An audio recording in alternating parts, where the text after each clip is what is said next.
Bismillahirrahmanirrahim. Assalamualaikum warahmatullahi wabarakatuh. Alhamdulillahirabbil alamin. Lahun ni'matu wa lahul fadlu wa lahul thana'ul hasan. Salawatullahil barrir rahim wal malaikatil muqarrabin ala sayyidina Muhammadin thahal amin wa ala alihi wa ashabihi at-tayyibin at-tahirin. Allahumma la sahla illa ma ja'altahu sahla wa anta taj'alul hazna ya hayyu ya qayyum idza syi'ta sahla. Rabbi shrah li sadri wa yassir li amri wahlul 'uqdatam min lisani yafqahu qawli, amma ba'du. Kita bersyukur kepada Allah Subhanahu wa taala dengan sama-sama mengucapkan alhamdulillahirabbil alamin. Berselawat kepada Nabi kita Muhammad sallallahu alaihi wasallam dengan melafazkan Allahumma salli ala sayyidina Muhammad wa ala ali sayyidina Muhammad. Yang sama-sama saya hormati dan saya muliakan segenap pengurus Masjid Paripurna Darul Aman, Bapak Ibu, orang-orang tua saya, alim ulama, abang kakak, imam masjid, tak dapat saya sebutkan satu persatu. Insya Allah kita hamba Allah yang selalu dalam naungannya. Amin ya rabbal alamin. Apa kabar Bapak Ibu, sehat? Alhamdulillah. Ini kali pertama saya bersilaturahmi di masjid ini. Nama saya Muhammad As-Subli, Bu. Hari-hari saya dosen di UIN Unri UIR. Dan sebenarnya saya ini pengganti Ustadz. Jadi kalau yang namanya ban serap tuh tidaklah lebih bagus daripada yang aslinya. Tapi mudah-mudahan apa yang nanti saya sampaikan bernilai ibadah di hadapan Allah Subhanahu wa taala. Kita baru saja meninggalkan bulan Rajab. Sekarang sudah masuk 2 Sya'ban. Makanya Bu, ketika Nabi udah masuk bulan Rajab kemarin Pak, Nabi itu kan berdoa Bu. Apa doa Nabi? Sering imam panjatkan. Kata Nabi, Allahumma barik lana fima rozaqtana wa qina. Itu mau makan enggak? Allahumma barik lana fi Rajab wa Sya'ban wa ballighna Ramadan. Ya Allah, berkahilah bulan Rajab yang kemarin barusan kita lewati, wa Sya'ban, sekarang bulan Sya'ban. Jadi setelah Rajab, Sya'ban. Wa balighna Ramadan, sampaikanlah hajat kami berjumpa dengan bulan suci Ramadan. Kenapa kok ibu bapak yang Allah muliakan, Nabi itu hamil 2 bulan menjelang Ramadan. Terima kasih Ustaz. 2 bulan menjelang Ramadan, beliau berdoa Pak, supaya dipanjangkan usianya berjumpa dengan bulan suci Ramadan. Karena ibu bapak ayah bunda, tidak ada jaminan buat kita subuh hari ini untuk berjumpa dengan Ramadan 1446 Hijrah. Nggak ada jaminan Pak. Saya tinggal di Jalan Garuda Sakti TPU Tampang UK. Bukan UK, UK. Itu Bu, hampir setiap hari Pak, saya mendengar, melihat suara ambulan lalu lalang lewat situ. Apa maknanya? Tiap hari aja ada jenazah yang dikebumikan. Apa maknanya? Kematian itu sangat dekat. Makanya Nabi itu Bu minta, ya Allah panjangkan usiaku untuk berjumpa dengan bulan suci Ramadan. Jangankan menuju Ramadan yang sebentar lagi di depan mata kita Pak. Sekarang saja bulan Sya'ban, mungkin ada di antara keluarga kita yang hadir di sini atau mungkin orang tua kita, atau saudara, tetangga, anak, atau suami, atau istri, atau mungkin orang tua kita yang sepekan lalu sudah Allah panggil. Atau boleh jadi sebulan lalu ibu kita sudah Allah panggil. Kita nggak bisa lagi Ramadan ini, jika Allah panjangkan umur kita, nggak bisa lagi sahur bersama ibu tercinta kita. Kita nggak bisa lagi buka puasa bersama ayah kita. Kita nggak bisa lagi tadarus bersama anak kita. Kenapa? Karena ternyata mereka sudah Allah panggil. Tadi sore, kemarin sore, itu kan tahun 2025. Kecelakaan terjadi di Pekanbaru. Ibu bapak tahu di mana? Di Jalan Hang Tuah. Malam tahun baru tuh ada seorang pasang muda-mudi pakai mobil Sigra plat F menabrak satu keluarga, meninggal dunia. Ayah, ibu, anak meninggal semua. Setelah dites urin, ternyata yang menabraknya positif narkoba. Makanya Bu, waktu tahun baru itu saya buatlah status bukan hadis tapi status. Saya buat, siapa yang merayakan tahun baru sampai larut malam dipastikan ahlul maksiat. Saya buat begitu. Marah-marah lah orang. Ya iyalah, sampai larut malam. Maka terbukti status saya, Satpol PP Pekanbaru dan Provinsi Riau bekerja sama merazia hotel-hotel melati, mendapatkan 30 lebih pasang muda-mudi yang tak bisa menunjukkan kartu nikahnya, alias berzina. Nah, maka satu keluarga itu kan meninggal. Ternyata Pak, ada satu tinggal lagi anak perempuannya. Itu rumahnya dekat rumah saya. Kemarin sore Pak Agung Nugroho, wali kota terpilih itu datang, kasih bantuan 1 bulan itu 2 juta, sampai anaknya masih SMP perempuan, sampai anaknya perguruan tinggi. Artinya ini anak Pak, nggak bisa lagi tadarus bersama ibu dia, nggak bisa lagi buka puasa bersama ayah dia. Kenapa? Karena ternyata orang tuanya sudah Allah panggil. Makanya Nabi itu berdoa Bu, supaya dipanjangkan usia, berjumpa dengan bulan suci Ramadan. Maka banyak-banyaklah doa Pak, doa. Lalu Nabi bilang, Allahumma barik lana. Apa makna barik lana? Ya Allah, berkahi. Berkah itu yang kita minta Pak. Tidak ada hidup kita ini kecuali minta berkah Allah. Nggak percaya Bu? Ibu tadi pertama kali melangkahkan kaki di masjid ini, apa yang ibu ucapkan pertama kali? Kita katakan Allahumma ftahli abwaaba rahmatik. Ya Allah, bukakanlah abwaab, pintu-pintu rahmat dan keberkahan selama aku berada di masjid ini.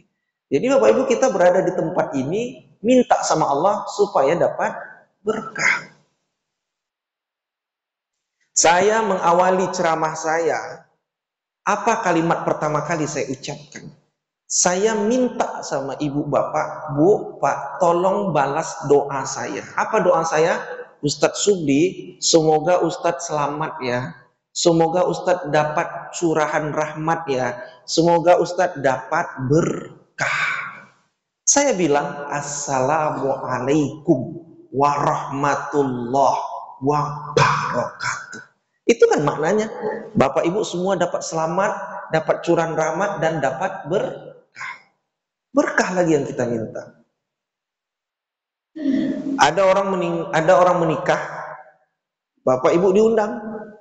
Datanglah Bapak Ibu pada saat orang menikah.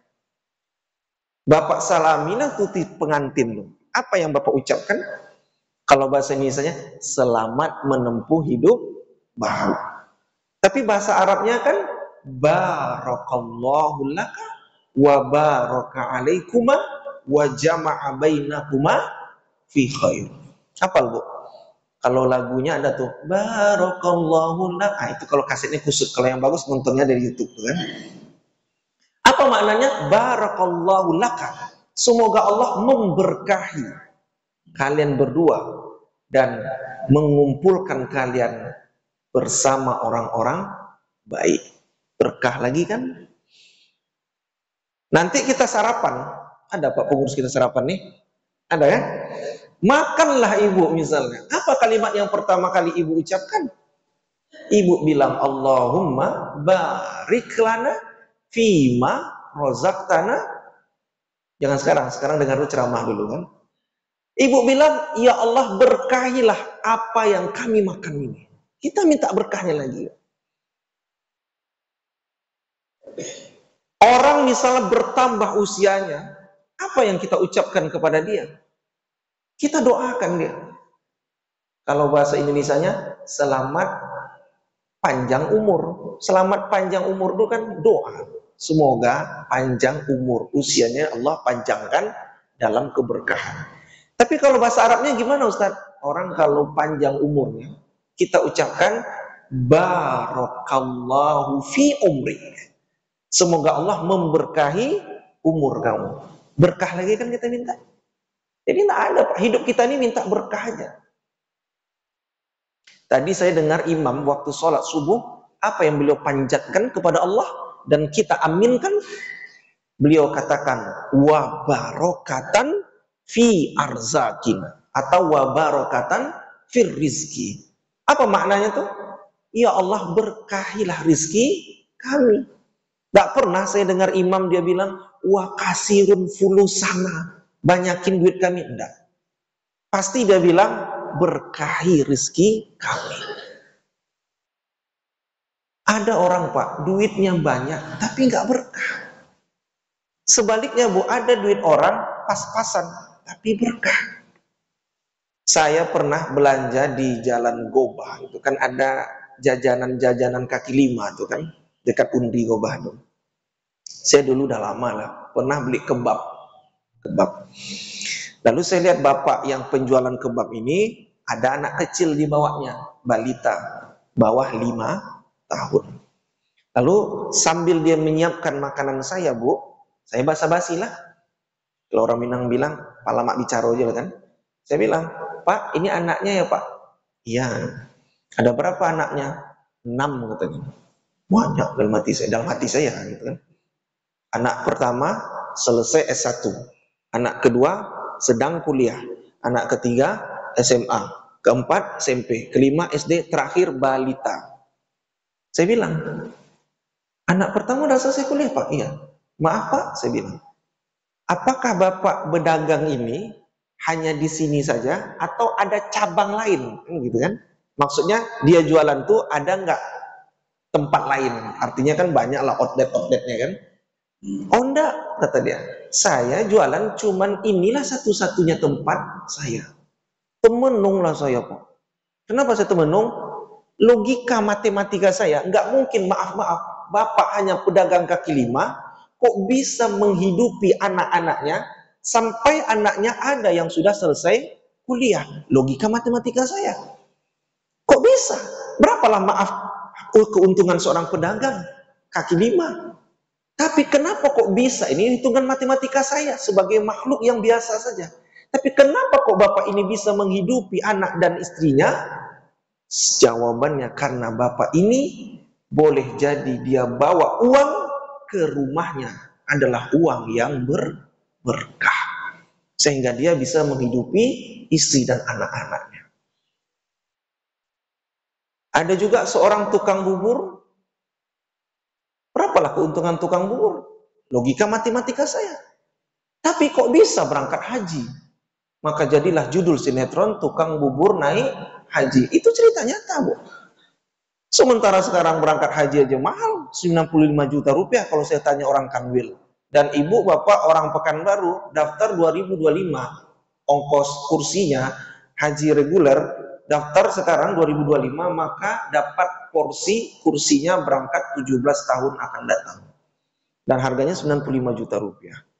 Kok bisa seorang tukang bubur, berapa untungnya kok bisa berangkat haji? Jawabannya, boleh jadi tukang bubur ini uang yang dia bawa, uang berkah. Tapi ibu bapak, ada orang sebaliknya, duitnya banyak tapi nggak berkah Pak. Itu yang kejadian viral 2 tahun lalu, seorang pegawai pajak di Jakarta, hanya golongan rendah, Tapi anaknya hidupnya glamor, Pak. Istrinya hidupnya hedon. Jadi waktu itu anak bapak pegawai pajak ini, dia memukuli anak orang sampai koma, Pak. Setelah dipukulnya, joget-joget dia, Pak. Pakai selebrasi gaya Ronaldo dia. Wah, begini. Oh, marahlah netizen, gua kan. Taulah netizen ini kan maha benar netizen dengan segala komentarnya kan gitu kan. Netizen ini intel terbaik Indonesia, netizen lah sekarang. Kalah TNI Polri ini kan. Mohon maaf Bapak TNI Polri. Datanglah netizen ini kan, dicarinya kesal apa? Biografi keluarganya. Ternyata ketemu anaknya ini update status di Instagram glamor. Update mobil dia bersama mobil Rubicon atau Rubicon? Rubicon. Miliaran pun. Kemudian update dia foto sama motor Harley Davidson. Kan motor mahal tuh, Bu. Kemudian istrinya pamer jalan-jalan ke luar negeri, pakai tas branded. Pokoknya pamer nih kerjaannya. Kok bisa, kata netizen, seorang pegawai pajak golongan rendah, kok bisa keluarganya hedon? Padahal berapalah untungnya? Ternyata usut punya usut, bapaknya yang pegawai pajak ini tersandung masalah korupsi. Akhirnya bapaknya masuk penjara karena korupsi, anaknya masuk penjara karena menganiaya anak orang. Kenapa kok keluarga ini bisa seperti ini? Boleh jadi uang yang dia bawa ke rumah bukan uang berkah. Maka berkah itu kita minta, Pak. Pantas Nabi itu bilang kan, ya Allah berkahi Rajab dan Sya'ban. Saya ibu pernah ceramah di RSUD Arifin Ahmad. Selesai saya ceramah, datang seorang mantan pejabat Pekanbaru, udah pensiun ya. Menghampiri saya, Assalamualaikum Ustadz Subdi. Waalaikumsalam Pak. Siapa yang sakit Pak? Saya kan ceramah di rumah sakit, itu ada Masjid Ashifa namanya kan, Al-Mustashfa Pak Ashifa, lupa saya. Lalu siapa yang sakit Pak? Dijawabnya, istri saya Ustadz. Oh ya, cepat sembuh ya ibu Pak ya, saya bilang begitu kan, ya Ustadz. Lalu dia bilang, Pak, yang membuat saya tersentuh dari bibir bapaknya apa? Ustadz, beginilah cara Allah mungkin Ustadz membersihkan harta saya. Kenapa Pak? Saya bilang, dulu Ustadz, waktu saya jadi pejabat, waktu saya lagi jaya-jayanya, banyak kegiatan-kegiatan di pemerintahan itu Ustadz, dana fiktif yang saya manfaatkan. Artinya ada kegiatan, ada laporan kegiatan, tapi kegiatan nggak ada, itu fiktif. Yang lagi viral, SPPD fiktif. Makanya Polda kemarin nangkap, homestay dah disitanya, kemudian apartemen di Batam udah disitanya, cewek-cewek cantik tuh tas-tasnya branded udah dipulangkan. Itu fiktif namanya. Nggak ada perjalanannya, tapi diadakan, itu fiktif namanya. Atau istilah saya, ada lagi istilah saya, semi fiktif. Semi fiktif itu contoh, kegiatannya ada, ini istilah saya aja, kegiatannya ada, tapi di markup. Contoh, buat acara seminar yang hadir 50 orang misal, tapi di SPJ-kannya 100 orang atau 200 orang, itu namanya semi fiktif. Seminarnya terjadi cuma 1 hari, dilaporkannya 3 hari, itu namanya semi fiktif namanya. Lalu Bapak tuh bilang, itulah yang saya kerjakan dulu Ustaz. Mungkin boleh jadi ini cara Allah untuk membersihkan harta saya, karena dahulu saya banyak melakukan keharaman. Tapi ibu bapak jangan pula jadikan dalil, ada kawan kita sakit, itulah kok, uangku tak berkah, tak boleh ya. Artinya jangan nilai orang, karena kita kelak akan dinilai oleh Allah atas perbuatan kita, bukan perbuatan orang lain. Maka ibu bapak yang Allah muliakan, berkah itu yang kita minta. Maka pantas Allah lewat lisan Nabi Muhammad bilang, ya Allah berkahi bulan Rajab dan bulan Sya'ban ini. Nah Ustaz, kemarin saya banyak dapat informasi Pak, lewat WhatsApp grup kan, tentang keutamaan bulan Rajab kemarin. Bulan Rajab. Ini saya bacakan beberapa WA. Dia bilang begini Pak, barang siapa yang berpuasa di tanggal 1 Rajab, maka diampuni dosanya 10 tahun lalu. Barang siapa yang berpuasa di pertengahan Rajab, maka diampuni dosanya 10 tahun akan datang, kata dia begitu. Barang siapa yang berpuasa di akhir bulan Rajab kemarin, maka dia dibukakan pintu-pintu surga dan silahkan masuk di pintu yang ia inginkan. Ini lebih hebat lagi Pak. Barang siapa yang membagikan WA ini, ditutuplah pintu neraka bagi dia. Lebih hebat lagi membagikan WA ini Pak. Ini nggak ada hadisnya, ini nggak ada. Tapi Nabi itu bilangnya umum. Apa kata Nabi? Wa minal hurumi fasum. Di bulan-bulan haram puasalah engkau. Maka ibu bapak kemarin Rojab puasa. Sya'ban boleh Ustaz puasa? Silahkan. Sebenarnya Sya'ban ini ibu bapak harus puasa warning. Apa maksud warning itu? Peringatan. Kenapa peringatan? Boleh jadi ibu bapak yang Allah muliakan, ketika Ramadan 1445 Hijriah tahun lalu ada yang batal puasa karena ibu misalnya maaf ada yang halangan, bapak mungkin sakit parah atau musafir pergi mudik, batal Ramadan kemarin, maka inilah kesempatan untuk mengqadha. Saya pernah ceramah Ramadan tahun lalu, datang bapak tuh, Ustaz Ramadan tahun lalu saya batal. Udah bapak qadha. Lupa saya Ustaz, sekarang udah Ramadan, udah masuk puasa. Gimana caranya? Berdosa, saya bilang. Nggak ada dalil lain Ustaz. Ada, kedua, berdosa, saya bilang. Yang ketiga Ustaz, berdosa. Tak boleh Pak. Jadi ketika kita Ramadan kemarin, batal misalnya ibu bapak, maka sekaranglah untuk mengqadha. Maksud mengqadha apa? Diganti. Ini nggak sadar nih kan? Bentar lagi udah mau Ramadan nih, nggak sampai 1 bulan lagi. Maka sekaranglah kita ganti bulan Ramadan yang tertinggal. Sebenarnya Pak, bagusnya ganti qadha Ramadan kemarin, sebenarnya bulan Syawal kemarin. Kenapa? Karena ada fadilah. Apa fadilahnya itu? Kata Nabi, man shoma Ramadan tsumma atsba'u sitta min Syawal kana qasyamid dahri. Siapa yang puasa di bulan suci Ramadan, tsumma atsba'u, kemudian dia lanjutkan sitta min Syawal, 6 hari puasa di bulan Syawal, maka bagaimana fadilahnya? Kana qasyamid dahri.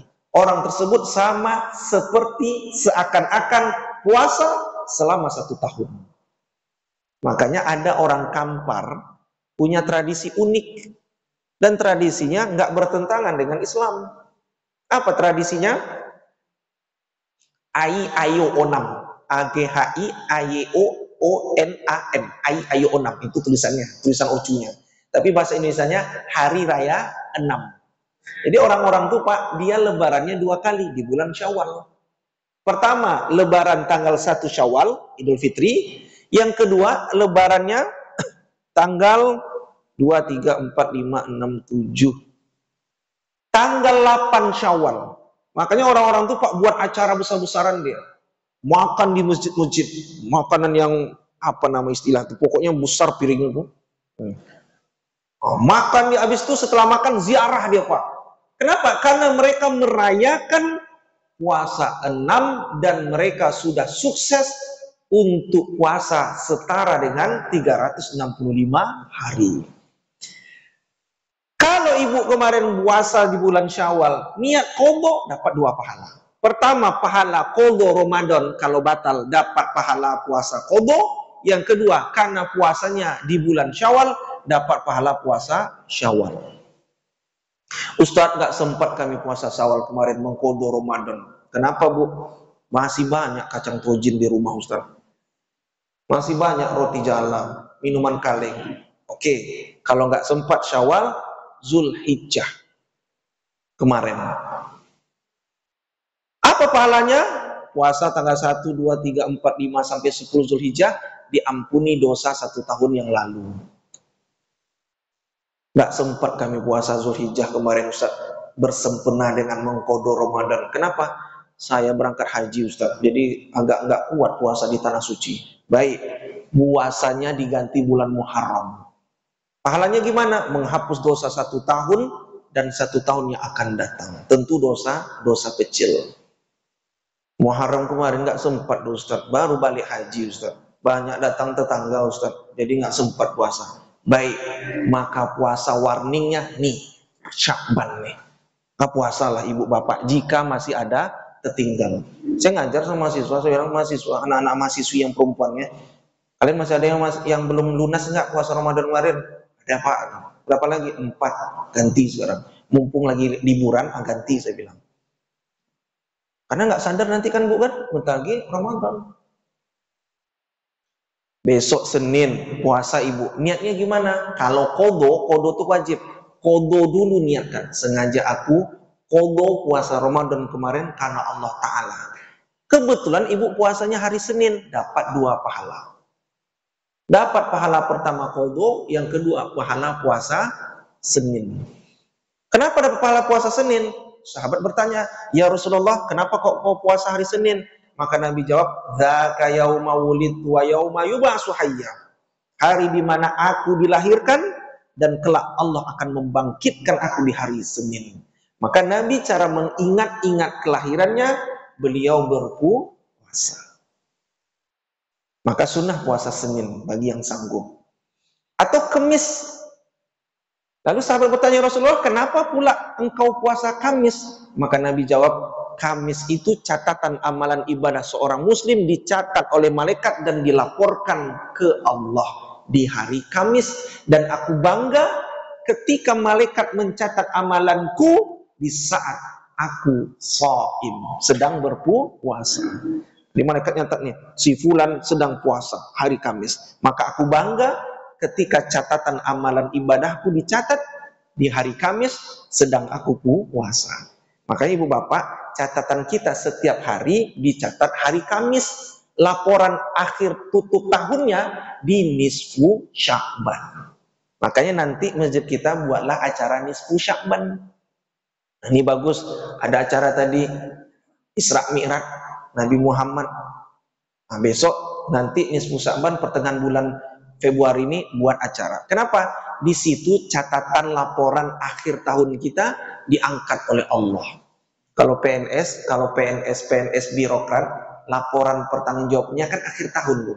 Nah, kalau kalau yang kerja bank, itu laporannya setiap hari Jumat. Saya tahu tuh, karena saya ngajar di perbankan syariah kan. Setiap hari Jumat, laporan tutup bukunya kan akhir tahun. Kita tutup buku kita tuh nisfu Sya'ban. Nah, maka Ibu Bapak puasalah. Ustadz, kami mungkin nggak puasa Senin Kamis, tapi lebih daripada itu. Puasa apa? Puasa Nabi Daud.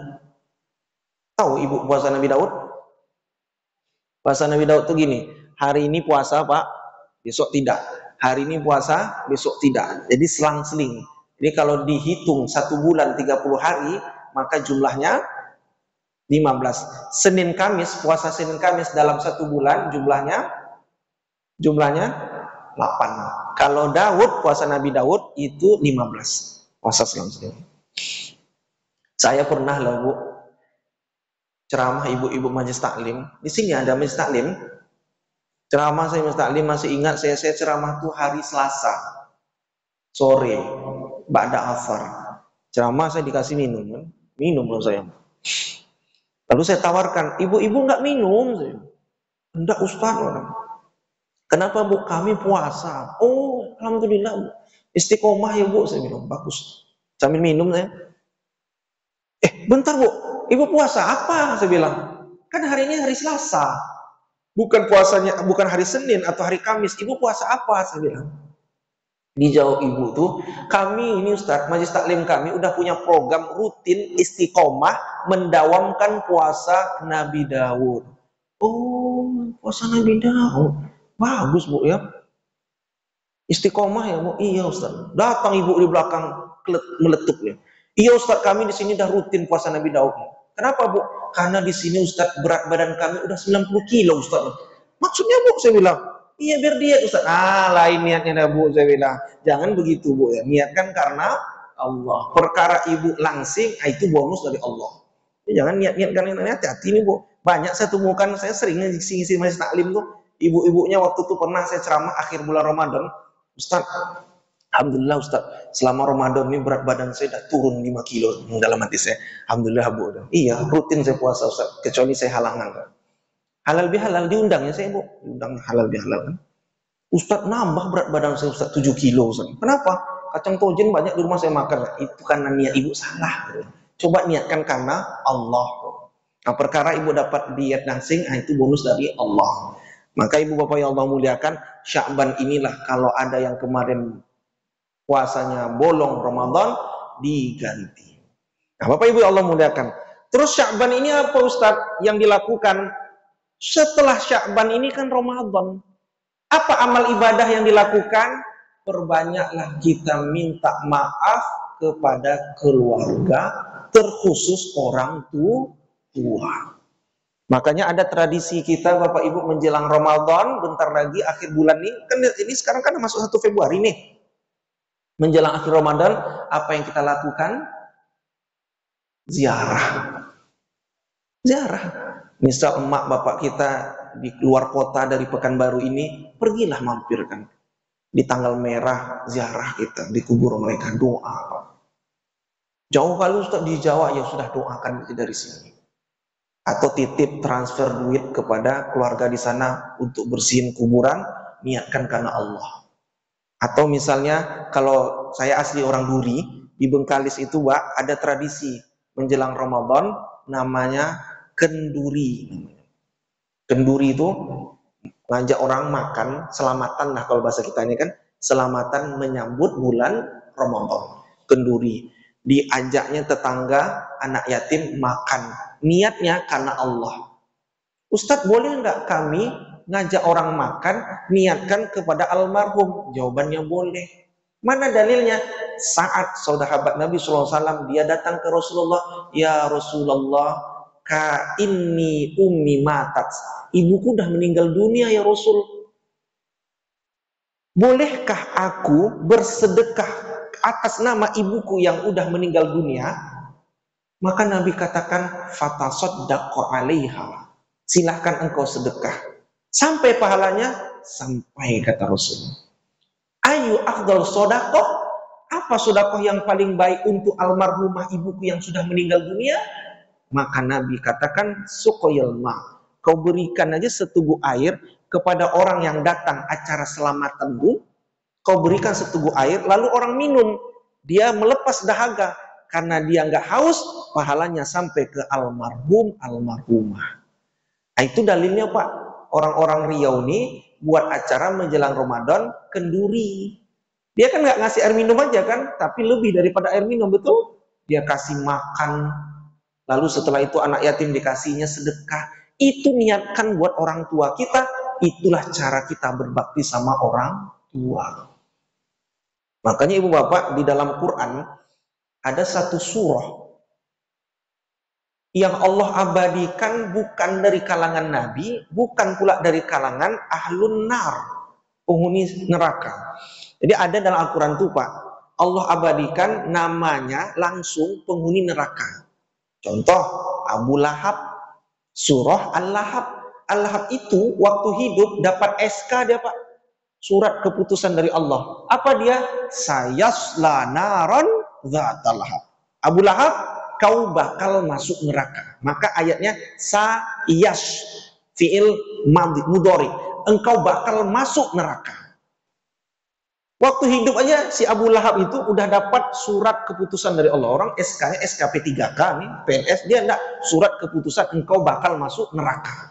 Hanya ke Abu Lahab saja enggak. Wamro'atuhu hammalatal hatab. Begitu juga istri Abu Lahab masuk neraka. Artinya Allah abadikan dalam Al-Quran ada kelompok orang yang ahlun nar, penghuni neraka, namanya Lahab, Abu Lahab.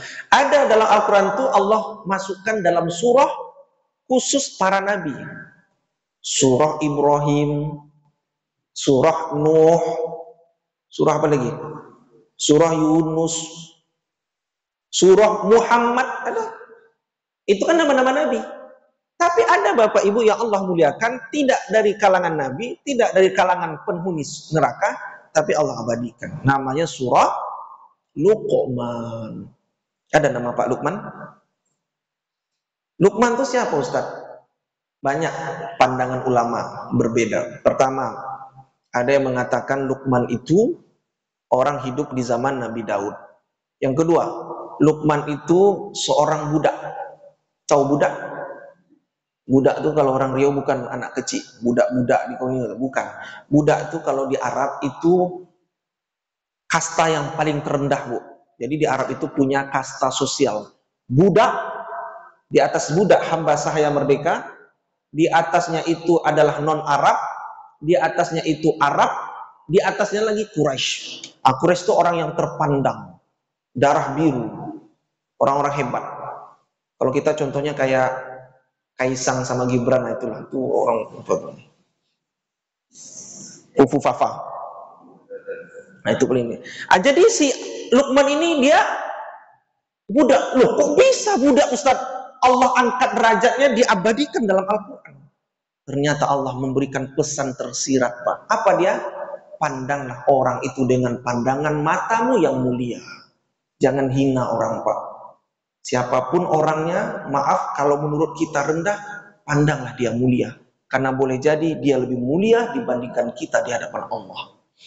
Saya kalau ceramah, kalau tadi saya kan lewat UK, nggak lewat sini apa. Saya kalau ceramah subuh di Jalan Nangka tuh, saya pernah lihat ada seorang cleaning service atau kebersihan di belakangnya di LH tuh. Tiap subuh nyapu jalan protokoler. Temenung lah saya, Pak. Saya berangkat kalau kajian subuh. Ibu ini udah di jalan nyapu dia. Lalu tuh temenung. Boleh jadi dia datang ke jalan ini mungkin jam 2 udah bangun dia kan. Jam 2 sholat dia, mungkin tahajud, sholat hajat, sholat witir dan seterusnya. Sholat dia, baru dia sampai di jalan ini kan. Artinya maaf, orang yang tukang kebersihan ini boleh jadi mulia dia di hadapan Allah dibandingkan saya. Nah kayak itu maksud saya. Jadi pandanglah dengan pandangan mulia. Ada misalnya kebersihan tukang kebersihan. Nah, tadi saya datang ada bapak yang bersih. Pandanglah dengan kemuliaan. Kenapa? Karena dia mengamalkan at-tuhuru syatrul iman. Sebagian kebersihan itu sebagian daripada iman. Saya pernah melihat dengan mata kepala saya, Pak. Sampah permen kecil ini, yang plastik ini, terjatuhlah di teras. Datang apa? Gorim, sini kau Gorim. Ini sampah nih. Apa kau bersihkan? Dalam hati saya, ya Allah, apa salah Bapak ambil, taruh kantong sampah, selesai. Jangan pula dipanggil-panggil Gorim tuh. Memang walaupun itu tugas dia, tapi ya udahlah. Yang kecil-kecil tuh apa salah kita melakukan? Itu maksud saya. Pandanglah orang dengan pandangan mulia, Pak. Boleh jadi dia mulia di hadapan Allah. Nah itu dia. Jadi Luqman ini budak tapi Allah abadikan supaya memberikan pesan, Pak. Nah, Luqman dia punya anak. Dia ajarkan anaknya tentang berbakti sama orang tua. Apa kata Luqman? Wa wasainal insan biwalidayhi. Perbanyaklah berbakti sama orang tua, jangan durhaka. Maka Sya'ban ini perbanyak minta maaf. Sebenarnya setiap hari sebenarnya, tapi ada momentum. Sya'ban ini perbanyak minta maaf sama orang tua. Ibu bapak yang Allah muliakan, banyak cerita-cerita rakyat yang menceritakan tentang anak durhaka sama orang tua. Kalau di Tanah Sumbar ada cerita namanya Malin Kundang. Di Sumatera Utara ada cerita namanya Sampuragadi kutuk jadi sumur. Di Riau ada cerita yang sama namanya, masa nggak tahu Pak? Cerita rakyat legenda Pulau Dedap. Bapak kalau naik Batam Jet, Dumai Land dari Dumai ke Batam, saya pernah ngantar jamaah haji, itu lewat di Kabupaten Meranti ada satu pulau terpisah di Kecamatan Tasik Putri Puyuh, nama pulaunya Pulau Dedap, di desa Kudap Dedap, Mengkopot, desa Mangkirau itu dekat-dekat gitu. Lalu saya tanya sama Bapak Lam situ, lembaga adat situ. Dia nggak nyatu dengan Kecamatan Rangsang tuh. Saya tanya, Pak ini pulau apa? Pulau Dedap.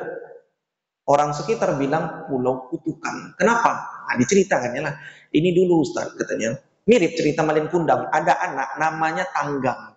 Dia biasa hidup sederhana miskin kan. Lalu Tanggang ini pergi merantau negeri seberang. Pergi merantau sukses dia, bertahun-tahun nikah sama orang kaya. Digantinya namanya dengan nama Dedap. Balik dia si Tanggang ini atau Dedap ini rindu balik kampung. Pas balik kampung, ibunya tahu dapat informasi bahwa Tanggang anaknya bakal balik kampung. Tapi pas mau jauh, lihatnya ibunya udah keriput, tua renta. Dari kejauhan ibunya memanggil, Tanggang, anakku. Udah dekat, apa yang terjadi? Tanggang malu melihat ibunya, Pak. Karena malu lihat ibunya, langsung seketika ibunya didorongnya. Jatuhlah ibunya.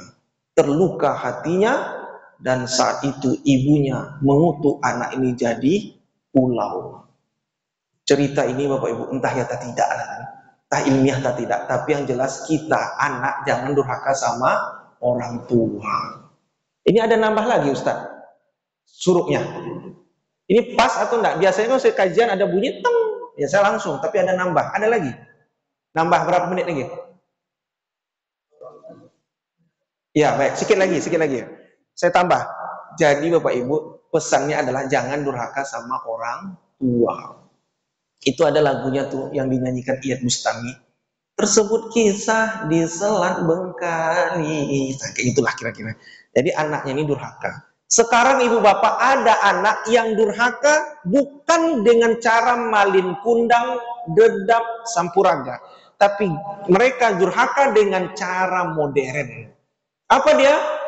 Sengaja meletakkan orang tuanya di panti jompo, sekalipun panti jompo tersebut dilegalkan oleh pemerintah. Ketika ada seorang anak dengan sengaja meletakkan orang tuanya di panti jompo, maka anak ini lebih parah, lebih durhaka dibandingkan dedap, dibandingkan malin dan sampuraga. Maka jangan biarkan orang tua kita mendekap di panti asuhan, Pak. Saya pernah ceramah, Bu, di salah satu panti sosial di Pekanbaru. Ceramah saya pikir kan maaf, yang datang itu kan lansia, lanjut usia. Saya pikir maaf, mereka tuh maaf pikun kan. Biasanya saya ceramah. So saya ceramah, Bu, datang seorang ibu mendatangi saya. Lalu dia bilang, terima kasih ya Ustadz, ceramahnya bagus. Paham Ibu nih, dalam hati saya kan. Untunglah saya ceramah tadi enggak ngelantur kan. Yang saya basa-basi lah, pelama bicara kan. Dalam lama tinggal sini Bu. Udah berapa tahun? 2. Keluarga ada Bu? Ada. Di mana Bu? Pekanbaru. Bayangkan Pak, pantinya di Pekanbaru, keluarga Pekanbaru. Lalu saya bilang, sering anak ibu jenguk ibu di sini? 2 kali loh Ustaz. Ibu udah berapa tahun sini? 2 tahun. Baru 2 kali, 2 tahun baru jenguk. Pertama dia ngantar ibunya, yang kedua baru setahun yang lalu Ustaz. Tapi ada kalimat yang luar biasa Bu, yang keluar dari bibir ibu ini. Apa dia? Tapi Ustaz, alhamdulillah anak saya rutin ngasih bulanan ke yayasan ini. Masih bilang alhamdulillah ibu nih. Padahal anak cilako nih, tapi masih bilang alhamdulillah. Itulah saya teringat sebuah pepatah, kasih ibu sepanjang masa, apalah jalan, kasih ayah baru sepanjang jalan.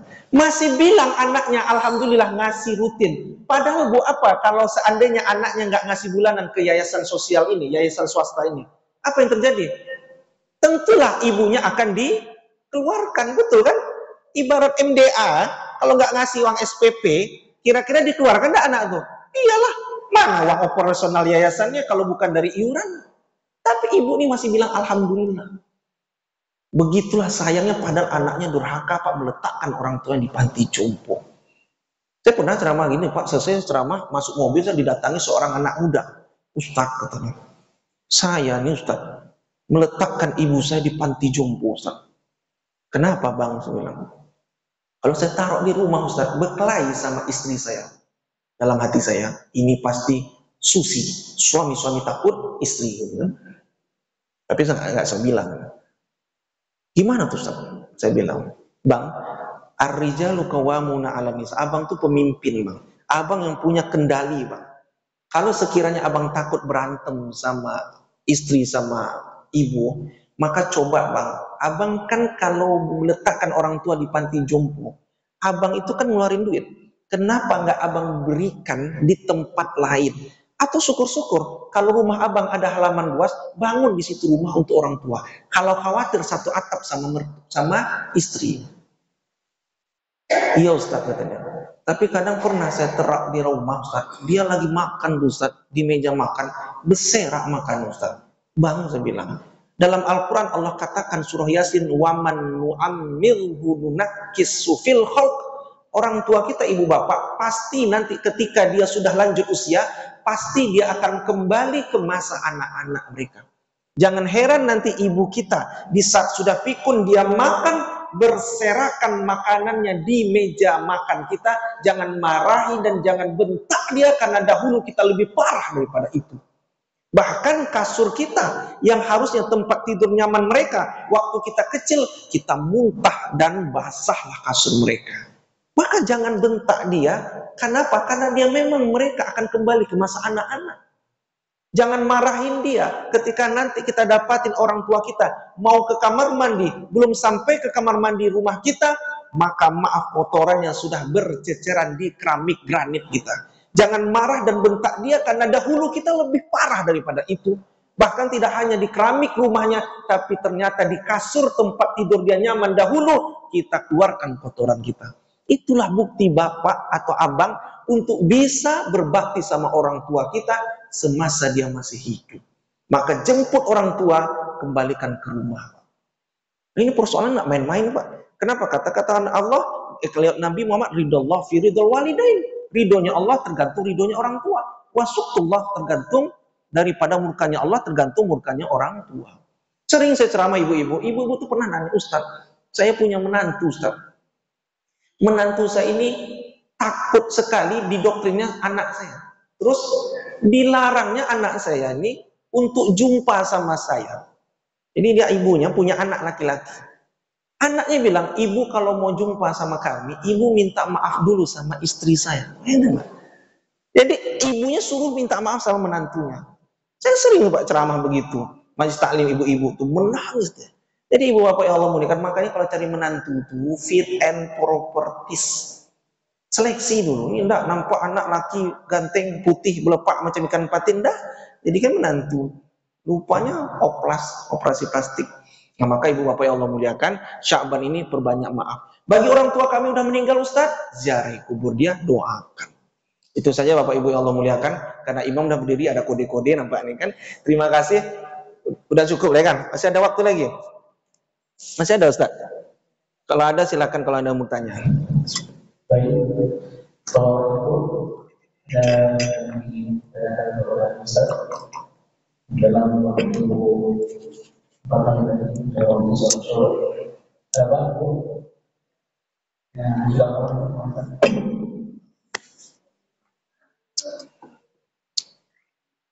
Sudah. Nah, kita tutup saja Bapak Ibu ya. Jadi bulan Sya'ban ini amal-amal kita tuh tadi yang sampaikan perbanyak puasa. Yang batal kemarin qodho, jangan tak qodho. Kemudian sering-seringlah doa, Allahumma barik lana fi Rajab wa Sya'ban wa balighna Ramadan. Kemudian ziarahi kubur orang tua kita. Perbuatan ziarah itu perbuatan baik. Jangan ibu bapak pahami bahwa ziarah kubur itu nggak ada di zaman Nabi. Ada di zaman Nabi. Ibu kalau yang pernah pergi umroh, Masjid Nabawi sebelah kiri ada makam Baqi namanya. Nabi masuk pemakaman Baqi, Nabi doa, apa kata Nabi? Assalamualaikum ya ahlad diyar minal mu'minin wal mu'minat wa inna insyaallah bikum lahikun. Nabi bilang apa? Keselamatan buat kalian penghuni kubur. Assalamualaikum itu mukhotob. Mukhotob itu apa? Artinya saya dengan orang itu langsung bicara. Mukhotob. Makanya Nabi bilang Assalamualaikum. Artinya doa kita yang hidup kepada orang meninggal sampai. Jangan lagi dipahami tidak sampai. Ini ada Pak pemahaman bilang tak boleh kita kuburan. Tak ada zaman Nabi Muhammad. Silahkan kita ke kuburan, tapi dengan catatan jangan memohon kepada yang penghuni kubur. Tapi doa sama Allah, ya Allah ampuni dosa mereka. Jangan pula ambil tanah dia buat jimat, itu yang nggak boleh. Gitu. Itu saja Bapak Ibu yang Allah muliakan. Terima kasih, mudah-mudahan manfaat. Kita tutup dengan subhanakallahumma wa bihamdika asyhadu an la ilaha illa anta astaghfiruka wa atubu ilaik. Mohon maaf, terima kasih. Wassalamualaikum warahmatullahi wabarakatuh. Waalaikumsalam warahmatullahi wabarakatuh. Terima kasih kepada Ustaz.